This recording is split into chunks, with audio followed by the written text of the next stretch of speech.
अंतरराष्ट्रीय युवा विद्वान, जैन दर्शन में यूनिवर्सिटी टॉप व गोल्ड मेडलिस्ट, जैन सिद्धांत एवं न्याय विषयों को सरलता से समझाने वाले, यूएसए, इंग्लैंड, ऑस्ट्रेलिया आदि अनेक देशों में जैन धर्म की महती प्रभावना करने वाले, पंडित टोडरमल पुरस्कार, युवा विद्वत रत्न आदि अनेक पुरस्कारों से सम्मानित मूर्धन्य विद्वान डॉक्टर संजीव कुमार गोधा जयपुर द्वारा जानिए धर्म का मर्म। इस कार्यक्रम के प्रायोजक हैं श्रीमान निर्मल कुमार जी लोहाड़िया, श्रीमती उर्मिला जी लोहाड़िया, श्रीमान विपुल जी लोहाड़िया, श्रीमती प्रियंका जी लोहाड़िया, कुमारी आरवी लोहाड़िया एवं समस्त लोहाड़िया परिवार, भीलवाड़ा, राजस्थान। श्रुत ज्ञान का जो इतना महत्व प्रकट किया है, इसका कारण सम्यक दर्शन ही है। श्रुत ज्ञान को क्यों इतना हाईलाइट किया गया, श्रुत ज्ञान को क्यों इतना महत्व प्राप्त है? केवल ज्ञान की, इसकी सम्यक दर्शन की वजह से।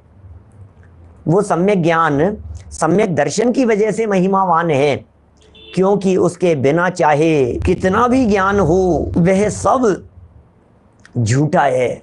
ओहो, वो सब का सब झूठा है, चाहे 11 अंग और 9 पूर्व तक का ज्ञान ही क्यों न हो। क्या क्या बातें कह रहे हैं भाई साहब।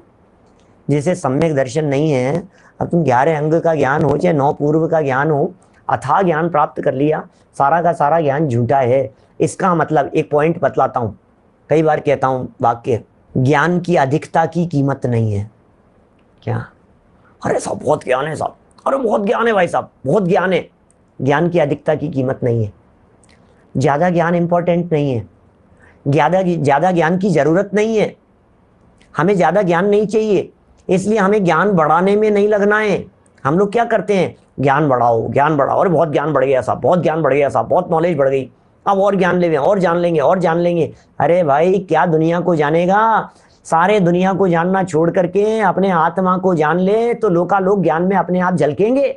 सकल नए विलसितानाम, सारे के सारे नए, सारे के सारे गुण धर्म शक्तियां सबके सब ऑटोमेटिक झलकेंगे। किसको? एक आत्मा को जानने के बाद सारा लोकालोक झलकता है। और दुनिया को जानने जाओ तो कुछ जानने में नहीं आता है। हम ज्ञान बढ़ाने में लग रहे हैं, ज्ञान को बढ़ाना नहीं है, ज्ञान की निर्मलता चाहिए, ज्ञान का विकास नहीं चाहिए, ज्ञान की वृद्धि नहीं चाहिए, ज्ञान का क्षयोपशम नहीं बढ़ाना है।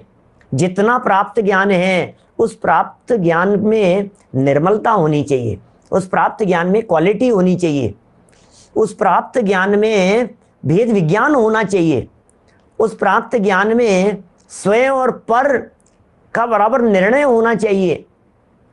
तो करने योग्य काम क्या है? स्वयं और पर का निर्णय ही करने योग्य है। बस स्वयं और पर का निर्णय, इतना सा काम है और कुछ नहीं। थोड़े से भी काम हो जाएगा। एक चिंगारी काफी है। बोलो, बारूद के ढेर को जला देने के लिए कितनी ज्यादा आग चाहिए आपको? एक चिंगारी मात्र चाहिए। सम्यक ज्ञान की एक ज्योति किरण, उसकी प्रकाश, उसकी टिमकार रोशनी की रंच मात्र भी जागृत हुई तो बोले अज्ञान अंधकार को सदा सदा के लिए विध्वंस कर देगी, नष्ट कर देगी। काम हो जाएगा और क्या करना है, इतना सा चाहिए। हमारे बहुत सारे साधर्मी लोग, बुजुर्ग लोग सुनते हैं, ऐसे पंडित जी याद नहीं होता, पंडित जी याद नहीं होता, पंडित जी क्या बताएं पंडित जी, हमारे तो बस अपने तो बस याद नहीं होता। कोई बात नहीं यार, याद नहीं होता है तो दिमाग मत लगाओ। निज को निज, पर को पर, इतना तो याद रहेगा। तो समास भिन्नम, मयंक जी इतना तो याद रहेगा। देह और आत्मा का पृथक बोध कर लो, इतना तो याद रहेगा। मैं कौन हूं इतना तो याद रख लो, बस मैं कौन हूं इतना काम हो गया। और इससे ज्यादा क्या याद रखना है? मैंने शायद कल परसों भी इस तरह की बात कही थी। मेरे इस वाक्य को सुन करके स्वच्छंद मत हो जाना, ठीक है यार फिर तो अपन तो कुछ नहीं करते, ऐसा नहीं। आपके पास क्षयोपशम में न्यूज़पेपर्स में यदि उपयोग लगाते हो तो जनवाणी में उपयोग लगाना चाहिए। दूरदर्शन के अंदर यदि समय ज्यादा बिताते हो तो देव दर्शन में, जिनेंद्र देव की प्रतिमाओं को देखने में, निहारने में हमें अपना उपयोग लगाना चाहिए। समय लगाओ, बैठो, तीर्थ क्षेत्रों की वंदना करो, कोई ऐतराज नहीं है। क्यों? शिमला घूमने के लिए जाता है, नैनीताल मसूरी घूमने के लिए जाता है, इधर भी जा भाई, समय शिखर जी जा वंदना करने के लिए, जाओ जरा देखो जिनेंद्र देव की प्रतिमाओं को, उसमें अपना रूप निहारो जरा। वे प्रतिबिंब की तरह हैं, उन्हें देखने से उनमें अपना रूप दिखाई देता है। कहाँ समय? दुकान में समय देता है, बिजनेस में समय देता है, विषय कषाय में समय देता है, तो भैया यदि आप अपने आत्मा में रह सको तब तो बहुत अच्छी बात है। तब तो हम आपको डिस्टर्ब नहीं करेंगे, फिर हम आपको ये नहीं कहेंगे कि आप शास्त्र स्वाध्याय करो, आप प्रवचन सुना करो, क्योंकि आप तो आत्मा में हो। जो आत्मा में रह रहे हैं उसको कोई दिमाग लगाने की जरूरत नहीं है। लेकिन जो आत्मा से बाहर निकला तो अब कहां जाऊं, अब कहां जाऊं। इष्टोपदेश का श्लोक है ना, पीछे आया था एक प्रकरण, इष्टोपदेश का शुरुआती श्लोकों में ही है, वहां प्रकरण दिया है। किसी व्यक्ति को कहीं रुक करके इंतजार करना था तो क्या करें बोलो, धूप में खड़े रह करके इंतजार करने की अपेक्षा छाया में खड़े रह करके इंतजार करना ये ज्यादा ठीक है। बस इसमें क्या है, जेठ माह की गर्मी है, मई जून महीने का समय चल रहा है, जून जुलाई जून का, और खतरनाक गर्मी है, तेज कड़ाके की धूप पड़ रही है। और दो व्यक्ति जा रहे थे और जाते जाते रास्ते में एक ने कहा कि यार तू इंतजार कर, मैं कुछ भूल आया हूं। तो कहाँ खड़े रह करके इंतजार करें बोलो, धूप में खड़े रह करके इंतजार करें कि छाया में खड़े रह करके इंतजार करें, ये बता रहे हैं आप। चलिए यहां क्या कह रहे हैं, श्रुत ज्ञान का तो इतना महत्व प्रकट किया है, इस कारण सम्यक दर्शन ही है, इसका कारण सम्यक दर्शन ही है, श्रुत ज्ञान के महत्व का कारण। क्योंकि उसके बिना चाहे कितना भी ज्ञान हो सब झूठा है। सम्यक दर्शन के बिना सारा ज्ञान झूठा है, सारी पढ़ाई लिखाई बेकार है। कैसी सम्यक दर्शन की महिमा गा रहे हैं भाई साहब, दुनिया ज्ञान की महिमा गा रही है, चारित्र की महिमा गा रही है, और ये यहाँ संत हमारे वीतरागी संत शास्त्र जिनवाणी ये किसकी महिमा गा रही है, ये जिनवाणी और वीतरागी संत ये महिमा गा रहे हैं सम्यक दर्शन की। क्या या बिन ज्ञान चरित्रा सम्यकता ना लहे, इसके बिना ज्ञान और चारित्र सम्यकता को प्राप्त नहीं होते। सो दर्शन धारो भव्य पवित्रा, ऐसा दौलत राम जी कहते हैं। ऐसे सम्यक दर्शन को हे पवित्र जीवों तुरंत धारण करो, तुरंत अंगीकार करो। कौन से सम्यक दर्शन को, जिसके बिना ज्ञान और श्रद्धान सच्चे नहीं होते। यदि आप ये चाहते हो कि आपका ज्ञान सच्चा ज्ञान हो जाए, यदि आप ये चाहते हो कि आपका चारित्र सच्चा चारित्र हो जाए, सम्यक चारित्र नाम प्राप्त करे, तो बोले एक ही उपाय है, सम्यक दर्शन को साथ में रखना। सम्यक दर्शन की महिमा गा रहे हैं। और देखिए आगे पढ़ते हैं, सम्यक दृष्टि के गाढ़ रुचि स्वाधीनता प्राप्त करने की हो जाती है। सम्यक दृष्टि की रुचि स्वाधीनता प्राप्त करने की, अरे भैया हमें तो स्वाधीनता चाहिए, हमें तो स्वाधीनता का आनंद चाहिए, हमें तो शांति चाहिए, इसकी हो जाती है। वह आत्मिक सुख में परम रुचिवान हो जाता है। आत्मिक सुख प्राप्त करने की उसकी रुचि हो जाती है, गाढ़ रुचि हो जाती है। आत्मिक सुख में वो परम रुचिवान हो जाता है। सम्यक दृष्टि ज्ञानी जी आत्मा के अलावा उसको और कुछ रुचता नहीं है। वह अपने को निरंतर शुद्ध अनुभव करता है। चतुर्थ गुणस्थान अविरत से लेकर ऊपर के गुणस्थानवर्ती सब जीव सम्यक दृष्टि होते हैं। देखो बीच बीच में सिखाते भी जा रहे हैं, बीच बीच में समझाते भी जा रहे हैं, बीच बीच में पॉइंट भी बतलाते जा रहे हैं। नए नए हमारे साधर्मी जो लोग हों उनको ये बात बतला रहे हैं। एक बार सम्यक दर्शन हो जाता है तो फिर ऊपर के सारे जीव सम्यक दृष्टि होते हैं। सम्यक दृष्टि का अर्थ, सम्यक दर्शन का अर्थ अकेला चौथा गुणस्थान नहीं होता। सम्यक दर्शन 5वें गुणस्थान में भी है, सम्यक दर्शन 7वें गुणस्थान में भी है, सम्यक दर्शन 8वें 10वें गुणस्थान में भी है, 11वें 12वें गुणस्थान में भी है। अरे अनंत भगवान भी सम्यक दृष्टि है और सिद्ध भगवान भी सम्यक दृष्टि है। ये क्यों नहीं स्वीकार करते हो आप? सम्यक दर्शन क्या कह दिया? चौथे गुणस्थानवर्ती अविरत सम्यक्ति से लेकर ऊपर के गुणस्थानवर्ती सब जीव सम्यक दृष्टि होते हैं। आत्मिक बल की न्यूनता से जब अप्रत्याख्यान कषाय का मंद या तीव्र उदय होता है, क्या आत्मिक बल की प्रधानता से या आत्मिक बल की कमी से आत्मा का बल कम हो गया, स्वभाव की सामर्थ्य थोड़ी सी कम दिखाई दे रही है, तो क्या होगा? अप्रत्याख्यानावरण का उदय होगा चौथे गुणस्थानवर्ती के।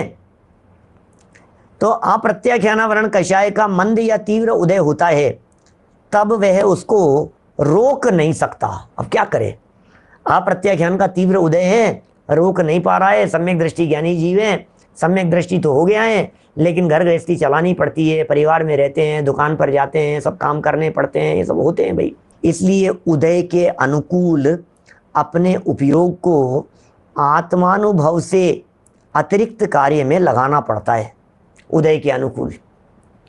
भाई साहब अजमेरा जी, परिस्थिति है, क्या करें, उदय जब तीव्र होता है तो लगाना पड़ता है। आपको नहीं चाहते हुए भी आपको घर गृहस्थी के कामों में लगना पड़ेगा। लगना पड़ेगा क्या, लगना चाहिए। मैं तो ये कहता हूं, प्रेरणा भी देता हूं मैं। आप यदि आत्मकल्याण के मार्ग पर चल पड़े हैं तो आपको अपनी गृहस्थी को भी संभालना चाहिए। बच्चों के साथ में, परिवार के साथ में, माता पिता के साथ में, लोगों के साथ में बैठना चाहिए, उनके साथ में चर्चा करनी चाहिए। ये जवाबदारी है। नहीं नहीं, मैं नहीं संभालूंगा बिजनेस, मैं नहीं करूंगा कुछ भी। नहीं भाई, हमारी भूमिका है, अभी हमें करना चाहिए। ये सब करने योग्य नहीं है, छोड़ने योग्य है, अंदर में श्रद्धा है, लेकिन भूमिका है ना भाई साहब। अभी भूमिका तो है। उमाकांत जी बोलो क्या करें, मैं ज्ञानी हो गया था, मैं तो ज्ञानी हो गया, मैं तो सम्यक दृष्टि हो गया, तो अब क्या करना है। बोले न तो खाना खाऊंगा न खाने दूंगा, न बनाऊंगा न बनाने दूंगा।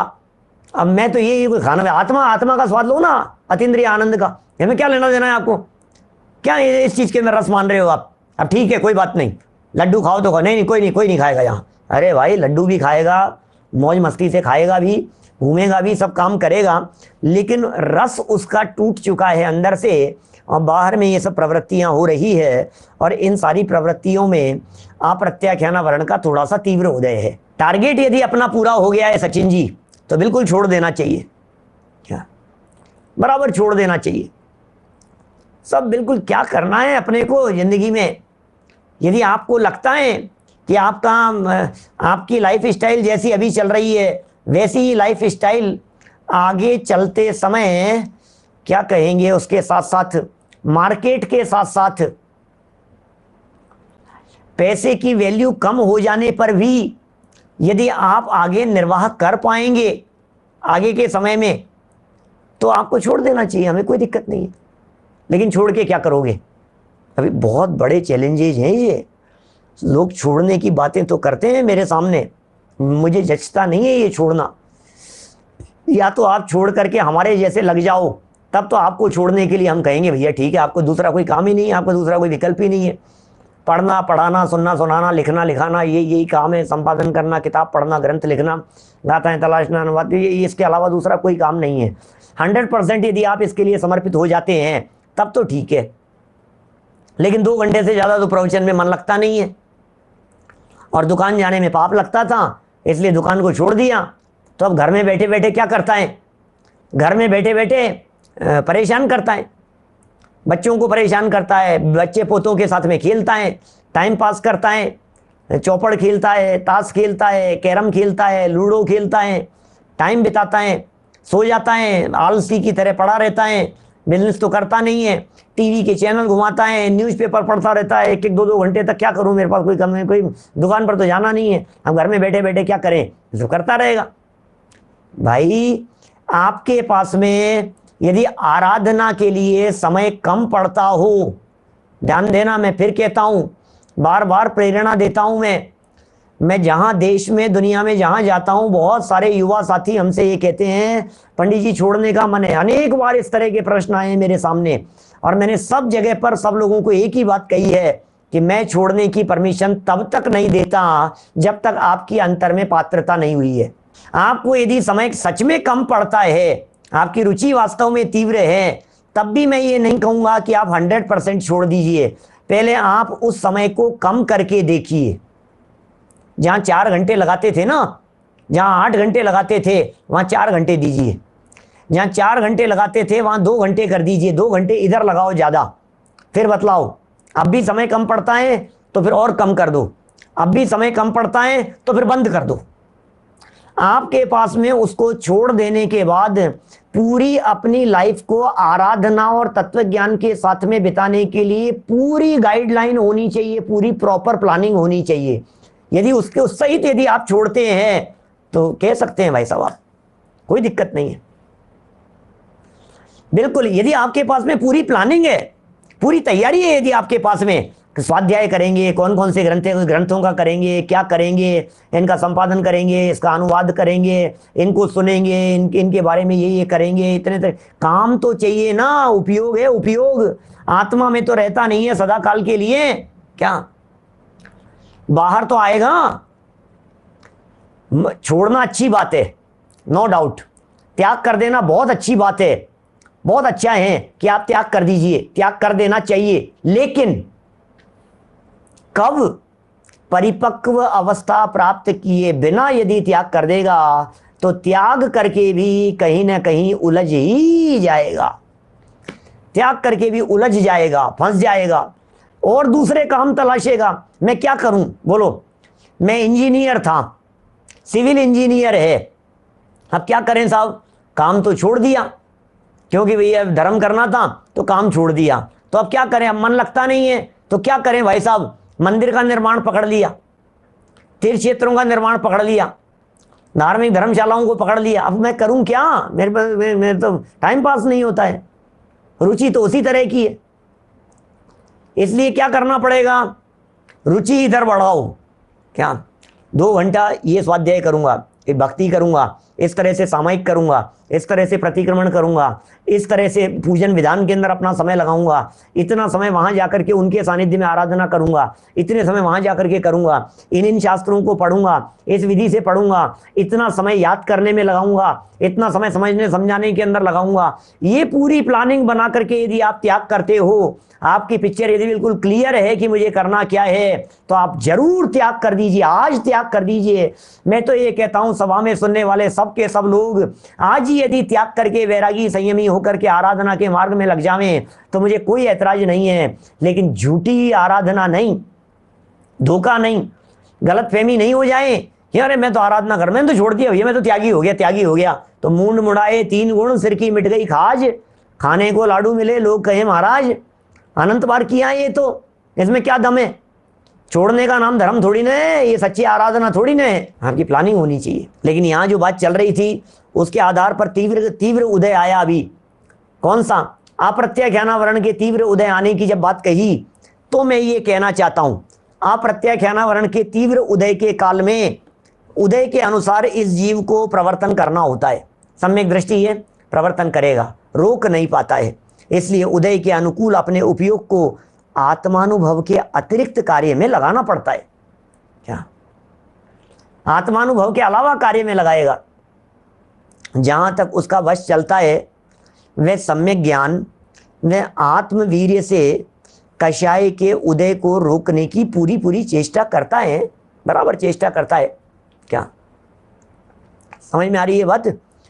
सम्यक ज्ञान में आत्मवीर्य से कषाय के उदय को रोकने की पूरी पूरी चेष्टा करता है, परंतु बाहरी निमित्तों के होने पर अंतरंग कषाय के उदय को न मिटा सकने के कारण, क्या अंतरंग कषाय के उदय को न मिटा सकने के कारण, यदि आप नहीं मिटा सकते हैं, लाचार होकर कषाय के उदय से मन वचन और काय की प्रवृत्ति करने लग जाता है। क्या करें? कषाय का उदय, क्या करें भैया, अभी घर गृहस्थी में बैठे हुए, क्या करें भाई साहब, ये सब काम करने पड़ते हैं, क्या करें भाई साहब। बच्चे यदि छोटे हों तो पढ़ाएगा भी, ABCD पढ़ा रहा है बच्चे को, छोटे बच्चे हैं तो बोलो, क ख ग पढ़ा रहा है बच्चे को, क्या बात कर रहे हो। बच्चा यदि छोटा हो तो उंगली पकड़ करके उसको चलना सिखा रहा है, उसके साथ में बोल भी रहा है, उसको मंदिर लेकर के जा रहा है, उसको स्कूल छोड़ने जा रहा है, घर गृहस्थी में रहता है तो बिजली का बिल जमा कराने जा रहा है। अब मैं आपसे कहता हूं ये सारे काम होते हैं कि नहीं होते हैं? आप जिस जगह पर बैठे हो, आपके नौकर चाकर लगे हुए हैं, नौकरों को निर्देश दे रहा है, उनसे व्यवस्था करवा रहा है, कर रहा है, ये सब होगी ना, ये सारी बातें सभी अपन लोगों की कहानियां हैं ये सब। देखिए इस प्रकार की प्रवृत्ति को वे हे बुद्धि से करता है, ये अंदर की बात है, काम सारे करेगा। सब काम जगत के किया करें, नहीं मोह किसी से करते हैं। चाहे घर में रहें चाहे वन में रहें, जो निज में समाये रहते हैं। सब काम जगत के किया करें, नहीं मोह किसी से करते हैं। इस प्रकार की प्रवृत्ति को वे हे बुद्धि से करता है। उपादेयपना एक स्वात्मानुभव में ही समझता है। अपने आत्मानुभव में ही उपादेयपना मानता है। जैसे सेठ की दुकान पर एक मुनीम, टोडरमल जी का उदाहरण है मोक्ष मार्ग प्रकाशक का। जैसे सेठ की दुकान पर एक मुनीम मालिक की प्रेरणा से व्यापार करता है, मुनीम है, व्यापार कर रहा है, मालिक की प्रेरणा से व्यापार करता है और व्यापार में स्वयं मन, वचन और काय को लगाता है, जिसके द्वारा हानि और लाभ को प्राप्त भी होता है, करता है, लाभ हानि भी होगी उसे, परंतु उस हानि और लाभ को वह अपना लाभ एवं हानि रूप नहीं मानता, सब मालिक को ही मानता है। वो जानता है अपनी तो सैलरी है भाई साहब, अपन तो कोई बात नहीं, मैनेजर हैं, अपने को तो मिलेगा जितना मिलेगा, अभी प्रॉफिट हो तो मालिक का है, नुकसान हो तो मालिक का है, अपना कहता है, अपना बोलता है, क्या ठीक है ना। उसी प्रकार सम्यक दृष्टि संपूर्ण अर्थ और पौरुष को कर्म के स्वामित्व पर छोड़ देता है। क्या क्या कह रहे हैं? सम्यक दृष्टि संपूर्ण अर्थ और पौरुष, सारा जितना भी उसका पुरुषार्थ था, जितना भी उसका प्रयत्न था, उन सबको कर्म के स्वामित्व पर छोड़ देता है। अरे कल जो हमने चर्चा की थी ना, बहुत मार्मिक चर्चाएं चली थी कल, विचारणीय बातें थी, वो सदा काल देखने और विचार करने योग्य प्रकरण था कल का, जिस प्रकरण में हमने ये कहा था कि ये सब हमारे को क्या मिला है, अमानत के तौर पर मिला है, अमानती है ये बुरीचा जी साहब, ये सब अमानती चीज है और कर्म ने हमारे को इसको संभालने के लिए दे दिया है। अब इसको हमारे को ईमानदारी से संभालना है, इसके संभालने वाले बन करके संभालो या अपना मान करके संभालो। यदि आप अपना मान करके संभालेंगे तो मारे जाएंगे, अपना ही मान लेंगे तो चोर कहलाएंगे, और यदि आप ये समझेंगे कि नहीं नहीं ये तो अमानत हमारे पास में रखी हुई है, उपयोग लेने के लिए उन्होंने कहा है, संभालना है हमारे को, तो आप ज्ञानी कहलाएंगे। संपूर्ण अर्थ और पौरुष के को कर्म के स्वामित्व पर छोड़ देता है। वह धन, कुटुंब, मित्र आदि को अपना न समझकर, अरे ये धन किसका है, मेरा नहीं है, ये कुटुंब किसका है, मेरा नहीं, क्या बात कर रहे हो कि कुटुंब की, हाँ कुटुंब भी मेरा नहीं है, कि अच्छा मित्रादि किसके हैं, कि बोले मित्रादि भी मेरे नहीं है। क्या क्या बात कहें, नहीं नहीं साहब ये तो मेरा ही मित्र है, नरेंद्र जी ये तो मेरा ही मित्र है, ये तो मेरा ही मित्र है भाई साहब, क्या बात कर रहे हो आप, ये किसके दोस्त हैं, ये किसके मित्र हैं, कि मेरे ही मित्र हैं। नहीं नहीं नहीं, वह धन, कुटुंब, मित्रादि को अपना न समझकर कर्मकृत मानता है। इसका मतलब सगे संबंधी, रिश्तेदार, मित्र मंडली, ये सब के सब कर्मकृत हैं। ओह क्या, ये सब के सब कर्मकृत हैं, इसीलिए न विपत्ति में उसे विषाद होता है और न संपत्ति में हर्ष। ये ज्ञानी का जीवन है। क्या गजब का जीवन होता है ज्ञानी का, न विपत्ति में विषाद करता है, न संपत्ति में हर्ष करता है। किसमें हर्ष करें, किसमें विषाद करें, क्या हर्ष और विषाद से परे अपने ज्ञायक स्वभाव को देखता है, ये ज्ञानी की दृष्टि है ऐसी। कितना सुंदर शब्द है। हम क्या करते हैं, विपत्ति में विषाद करते हैं और संपत्ति में हर्ष करते हैं। संपत्ति को जोड़ना चाहते हैं, विपत्ति को हटाना चाहते हैं, जोड़ने हटाने में लगे हुए हैं। ये देखते ही नहीं है कि न मेरे जोड़ने से जुड़ रही है, न मेरे हटाने से हट रही है। क्यों? क्योंकि ये जो जोड़ना और हटाना ये सब कर्मकृत है, हमारा थोड़ी ना है इसमें कुछ भी। वह सुख दुख में समान बुद्धि रखता है। कौन? सम्यक दृष्टि।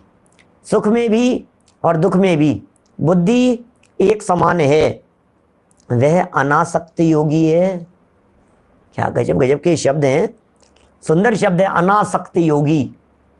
योगी तो बहुत मिलेंगे दुनिया में, क्या भोगियों को योगी दुनिया भर में लोग कह रहे हैं। क्या यहाँ भोगियों की चर्चा नहीं है, यहाँ तो योगियों की चर्चा है। योगी किसे कहते हैं? क्या योगी उसे कहते हैं जो अनासक्त होता हो। जो अनासक्त होता है उसका नाम योगी है। और स्थित प्रज्ञ है। स्थित प्रज्ञ माने जिसका ज्ञान, जिसकी मति, जिसकी बुद्धि व्यवस्थित हो गई है, उसका नाम है स्थित प्रज्ञ। अनासक्त भाव से, सारा काम करता है, अनासक्त भाव से करता है। इस कार्यक्रम के प्रायोजक हैं श्रीमान निर्मल कुमार जी लोहाड़िया, श्रीमती उर्मिला जी लोहाड़िया, श्रीमान विपुल जी लोहाड़िया, श्रीमती प्रियंका जी लोहाड़िया, कुमारी आरवी लोहाड़िया एवं समस्त लोहाड़िया परिवार, भीलवाड़ा, राजस्थान।